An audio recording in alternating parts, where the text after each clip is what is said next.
C'est un président au point levé que les 9 journalistes de la presse quotidienne régionale ont rencontré à l'Élysée.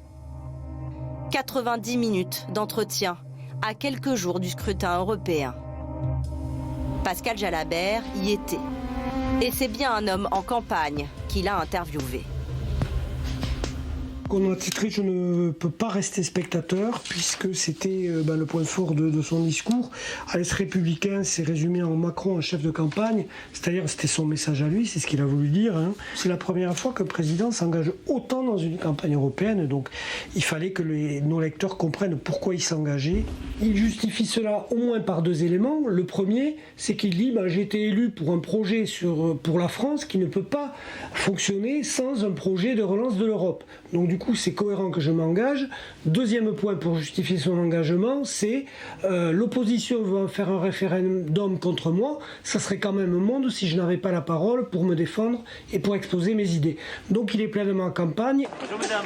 Emmanuel Macron n'a pas peur d'occuper le terrain pour ces européennes, quitte à éclipser la candidate officielle de son parti.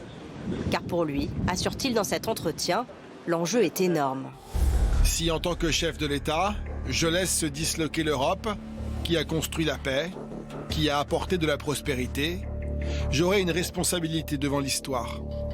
Il a beaucoup parlé de ce risque de dislocation. Pourquoi ? Parce qu'il dit que le modèle est arrivé au bout, le modèle de l'Europe actuelle.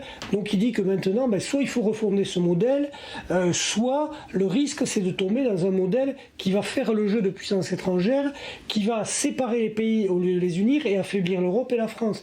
Donc il pose clairement ce choix, il dit voilà, le modèle est terminé, on doit en inventer un autre.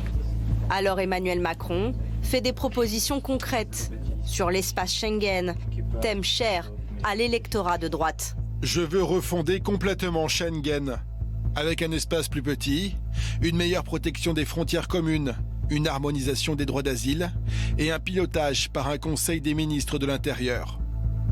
Et il n'oublie pas de s'adresser à ceux qui seraient tentés par le vote écolo.